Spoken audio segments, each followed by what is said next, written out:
안녕하세요. 예술적인 골 감각으로 역사상 가장 많은 킥오프 순간을 만들어낸 스포츠 스타들의 발자취를 찾아 나서는 축구 전문 채널 킥오프입니다. 오늘은 벨기에 대표팀의 주장이자 역대 최고의 드리블러로 평가받는 에덴 아자르에 대해 살펴보겠습니다. 2011-12 시즌 리그왕 최종전에서 에덴 아자르는 프랑스 릴의 선발로 출전해 낭시를 상대했는데요. 그는 경기 종료 직전 리우 마부다와 교체되기 전까지 맹활약을 펼쳤습니다. 그리고 이 경기는 아자르의 릴 고별전이 되었죠. 당시 릴은 낭시와의 경기를 앞두고 사실상 리그 3위가 확정되었기에 전날 마부다와 아자르는 술을 마셨다고 합니다. 그런데 술자리가 길어지는 바람에 아자르는 아침이 될 때까지 취한 상태였죠. 하지만 당일 낭시와의 경기에서 경기 시작 단 30분 만에 해트트릭을 기록했습니다. 이에 대해 마부다는 다음과 같이 말했죠. 그는 밤새도록 술을 마시며 잠도 제대로 못 잤어요. 우린 그런 아자르를 보며 진짜 물건이라며 감탄했죠. 아마추어 리그라면 이해하겠지만 유럽 5대 리그 중 하나에서 해트트릭을 기록한 아자르는 남다른 선수였습니다. 이처럼 동료 선수들로부터 최고의 선수로 평가받던 그는 레알 마드리드 이적 후 2시즌 동안 공식전 36경기밖에 뛰지 못했는데요. 그 이유는 바로 부상이 많았기 때문입니다. 아자르는 지난 3월까지 레알 마드리드에서만 총 10회 부상을 입었는데요. 그 부위도 근육, 발목, 햄스트링 등 다양했죠. 또한 그는 레알 마드리드 이적 후 수비 기여도 역시 떨어지게 됩니다. 게다가 비시즌 뱃살이 출렁거릴 정도로 살이 찌면서 체중 증가로 인한 하체 부하가 생겨나 허벅지 및 무릎 부상이 잦아지게 되었죠. 이 때문에 일각에서는 아자르를 구단 역사상 최악의 먹튀라고 표현하기도 했습니다. 에덴 아자르는 1991년 1월 7일 벨기에 라루비에르에서 태어났습니다. 집 담장 밖에 축구장이 있어 아자르는 4살 때부터 자연스럽게 축구를 접하게 되었는데요. 로얄 스타드 브라이노 클럽의 유소년 팀에서 본격적으로 축구를 시작한 아자르는 2003년 투비제 유스와 2005년 릴 유스를 거쳐 2007년 16세의 나이로 릴에서 프랑스 프로 무대에 데뷔하게 됩니다. 릴에 합류한 뒤 클럽 아카데미에서 2년을 보낸 아자르는 2007년 11월 14일 벨기에의 클리프 브레헤와의 친선 경기에서 교체되어 데뷔전을 치릅니다. 2010-11 시즌에는 역대 최연소 리그왕 MVP로 등극하죠. 그의 활약 덕분에 릴 역시 56년 만에 리그 우승을 차지하죠. 이듬해인 2011-12 시즌에는 정규리그 38경기에서 20골, 18도움을 기록하며 2년 연속 MVP에 선정됩니다. 하지만 해당 시즌 3위를 하자 아자르는 이적을 결심하게 되죠. 이적 시장 최고의 대어였던 아자르는 아스날 행이 유력했지만 이후 토트넘이 적극적으로 나서면서 이적료 협상까지 끝났다는 기사가 나왔죠. 하지만 맨유와 맨시티까지 가세하면서 아자르의 거취는 미궁 속으로 빠지게 됩니다. 어찌되었건 챔피언스 리그에 진출한 팀들의 제의를 받으면서 토트넘행은 자연스레 무산되었죠. 그리고 과도한 주급 요구로 인해 맨시티와의 협상도 결렬되고 맙니다. 이 때문에 잔류설까지 나왔지만 결국 아자르는 486억에 첼시로 이적하게 되죠. 첼시 시절 아자르는 프리미어리그 내 최정상급 공격수로 평가받으며 커리어 전성기를 보냅니다.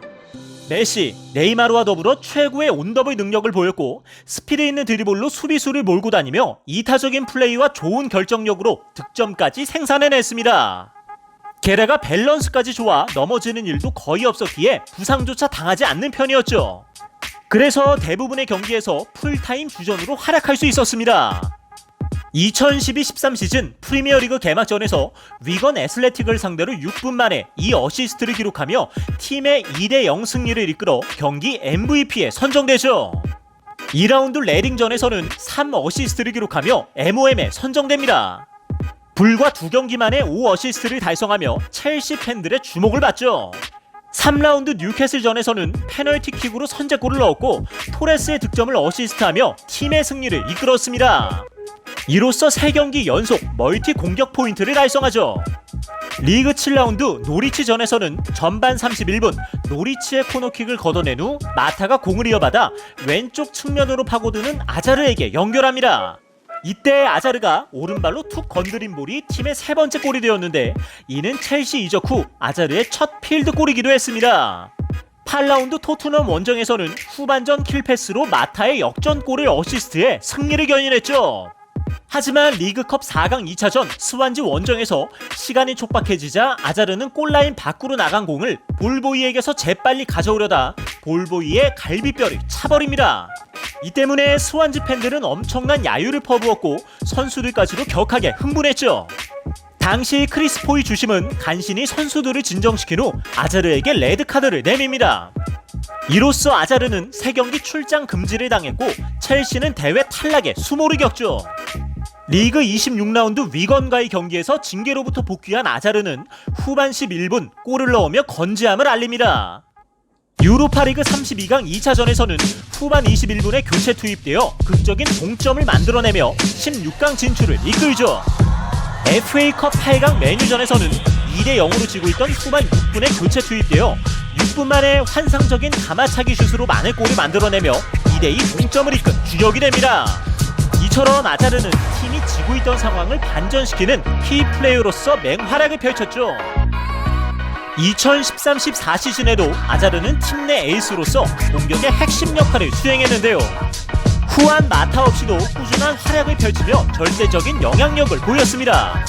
오스카와 윌리안의 수비가람 역시 아자르의 수비 부담을 덜어주어 마음껏 자신의 기량을 보여줄 수 있었죠.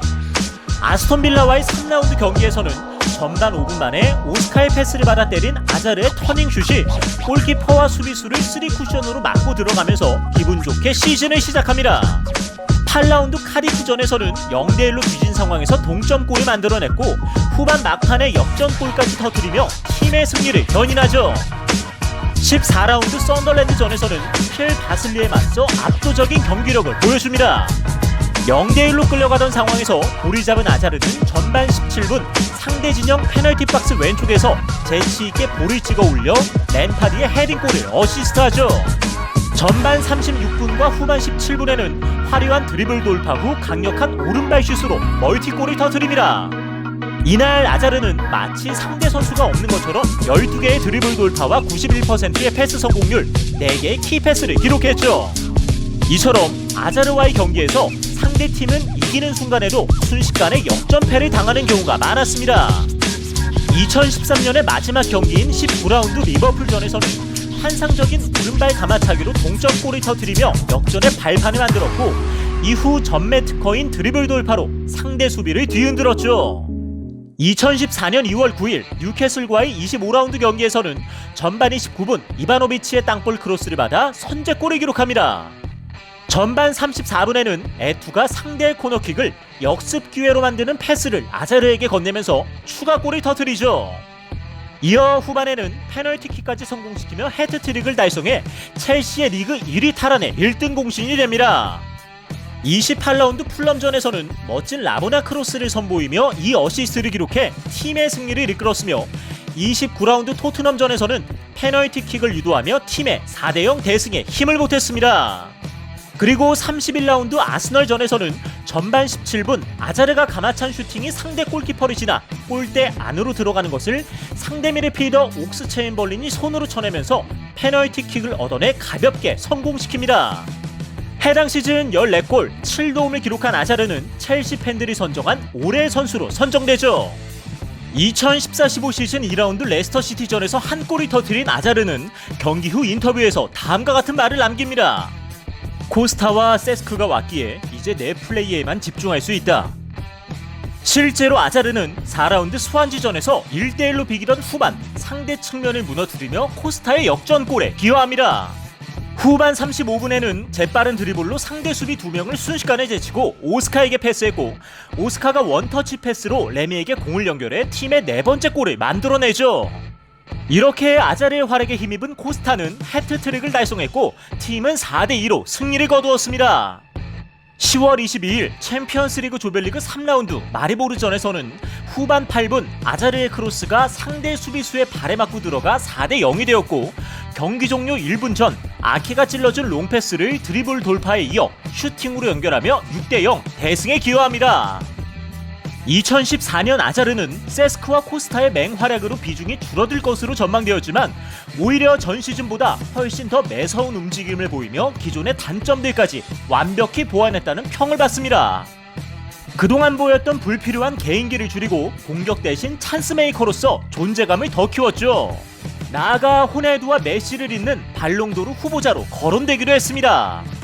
3월 2일 토트넘과의 리그컵 결승에서는 페리와 코스타의 득점으로 우승을 차지했고 32라운드 메뉴와의 홈경기에서는 전반 38분 오스카의 환상적인 힐패스를 받아 밀어넣으며 선제골이자 결승골을 기록합니다.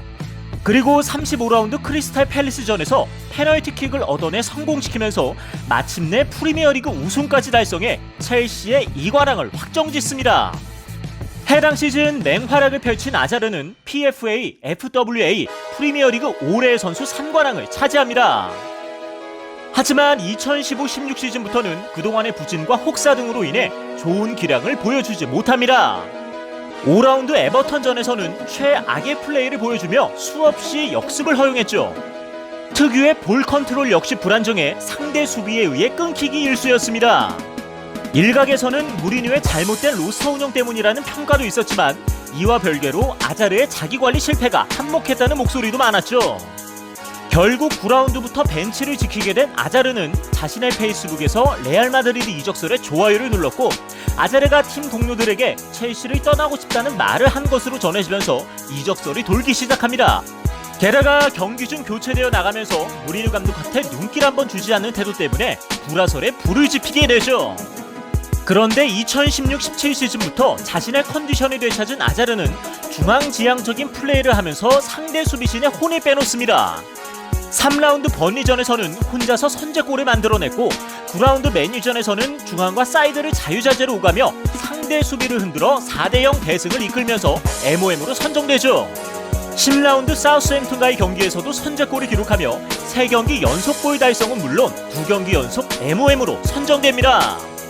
11라운드 에버턴전에서는 좌측면에서 접고 들어가 골대 구석으로 정확히 꽂아 넣은 선제골을 기록하며 리그 4경기 연속골을 달성합니다. 이러한 활약 덕분에 프리미어리그 10월의 선수로 선정되죠. 나아가 리그 12라운드 미들즈브러전에서도 좋은 찬스를 만들어내며 승리에 기여해 리버풀을 밀어내고 첼시를 리그 선두로 이끌었습니다. 18라운드 본머스전에서는 페널티킥을 유도해 골을 성공시키며 첼시에서의 리그 통산 50골을 달성합니다. 또한 아자르는 이날 무려 13개의 드리블을 성공시켰고 첼시 선수 중 가장 많은 51회의 패스를 시도했으며 슈팅으로 연결된 키패스도 4회에 달했습니다. 덕분에 MOM은 아자르의 몫이 되었죠. 24라운드 아스널과의 홈경기에서는 후반 53분 엄청난 단독 드리블로 상대 수비 둘을 제치고 골을 기록하며 최고의 드리블러라는 것을 증명합니다. 이날 아자르는 드리블 10회 시도 10회 성공이라는 무시무시한 기록을 달성하며 후스쿼드닷컴으로부터 평점 9.2점을 부여받죠. 또한 2월 5일 기준으로 리그 드리블 횟수가 무려 101회에 달하면서 유럽 리그를 통틀어 유일하게 세 자릿수를 돌파한 선수에 등극합니다. 이렇게 아자르의 기량이 다시 절정에 오르자 레알 마드리드가 이적료 1392억 원, 주급 4억 원의 아자르를 노린다는 기사가 연일 쏟아집니다. 이러한 평가에 힘을 받은 덕분인지 아자르는 리그 34라운드 사우스햄튼전에서도 환상적인 오른발 슛으로 상대 골망을 흔들며 마의 벽인 리그 14골을 넘어서 15골을 기록합니다. 이로써 아자르는 커리어 두 번째 프리미어리그 우승을 달성하죠. 하지만 리그 28라운드 메뉴전에서 선제골의 돋보로 교체돼 구설술에 올랐고 이후 29라운드 맨시티전부터 팀워크가 무너진 모습을 보이더니 이후 바르셀로나에게 패한 후 32라운드에선 별로 경기하고 싶어하지 않는 모습을 시종일관 드러냅니다. 그러나 수염을 밀어낸 FA 4강 소튼전부터 선제골을 넣으며 자신의 페이스를 되찾은 아자르는 결승전에서도 자신이 만들어낸 페널티킥을 성공시키며 팀의 우승을 이끌었습니다. 또한 커리어 300번째로 출장한 경기에서 MOM을 차지하며 유종의 미를 거두었죠. 2018-19 시즌에도 16골, 15도움으로 프리미어리그 개인 통산 한 시즌 최다골과 최다도움을 달성한 그는 프리미어 도움왕 타이틀을 거머쥡니다. 하지만 시즌 종료 후 레알 마드리드에서 호날두가 떠나면서 계약 기간이 2년밖에 남지 않은 아자르의 이적설이 다시 한번 불거집니다. 첼시 입장에서도 아자르를 대체할 선수가 없어 그를 팔지 않을 생각이었지만 결국 아자르 본인이 레알 마드리드 이적을 희망한다고 밝히면서 그의 여름 이적 시장에서 첼시를 떠나게 됩니다. 레알 마드리드와 주급 6억 원의 6년 계약을 따낸 아자르는 구단의 전설 호날두의 등번호를 부여받고 구단 내 부진을 해결해줄 천사로 대접받습니다. 하지만 2019-20 시즌 7kg이나 불어난 몸무게로 등장한 아자르는 쉽게 공을 뺏기며 팀워크 문제까지 드러냅니다. 심지어 챔피언스리그 조별리그 3차전에서는 슈팅 대부분이 키퍼 정면으로 향하는 것은 물론이고 심지어 골문이 비어있는 와중에도 크로스바를 때리는 실축으로 팬들의 한숨을 자아내죠. 게다가 챔피언스리그 조별리그 5차전 파리 생제르맹전에서 토마 메니의 거친 태클에 부상을 입어 6주간 아웃되고 맙니다. 이후 리그 24라운드에서 복귀한 아자르는 한 경기만인 25라운드에서 결정적인 찬스를 놓친 후 다시 부상을 당해 교체됩니다. 복귀까지 2달이 예상되면서 시즌 아웃이 유력해지자 이적료 1,000억 원대의 선수가 시즌 3분의 1을 날려먹고 단 10경기만 출전해 공격 포인트 2점만 올리면서 먹튀 논란에 휩싸이게 되죠. 재미난 점은 커리어 최악의 부진에도 불구하고 아자르는 팀빨로 리그 우승을 날로 먹게 됩니다. 해당 시즌 성적이 22경기 1골 4도움이었는데도 말이죠. 2020-21 시즌에도 시즌 21경기 4골 1도움에 그치며 점잖던 지네디 지단 감독까지 폭발하게 됩니다. 이로써 카카를 뛰어넘는 클럽 역사상 최악의 먹튀로 등극하죠. 튀어나온 뱃살, 잦은 부상, 1년 동안 단 한 골도 넣지 못한 부진에다 코로나19 확진까지 겹쳤고 복귀전에서는 0슈팅, 0크로스, 0키패스, 1오프사이드를 기록하며 레알 팬들의 혈압을 오르게 하죠. 결국 그는 모 매체에서 선정한 레알 마드리드 최악의 이적 선수 10일에 당당히 포함됩니다. 한때 벨기에 국가대표로서 111경기 32골을 기록하고 모국을 월드컵 3위로 이끈 아자르는 프리미어리그에서도 첼시의 프리미어리그 2회 우승과 유로파리그 2회 우승을 이끌며 성공 가도를 달렸습니다. 하지만 커리어 후반 레알 마드리드로 거액에 이적하면서 자기 관리에 실패한 나머지 용두 3위에 5점을 남기고 말았죠. 그럼 6년 전 선배 사무엘 에투가 아자르에게 남긴 명언을 들어보며 오늘의 이야기를 마치겠습니다. 난 아자르에게 자주 이렇게 얘기하곤 해. 호나우지뉴는 세계 최고의 선수였어. 아마 역사상 최고의 선수라고 할 수 있을 거야. 다만 그 선수는 매일매일 연습을 하는 선수가 아니었기에 결국 그 대가를 혹독하게 치르게 되지.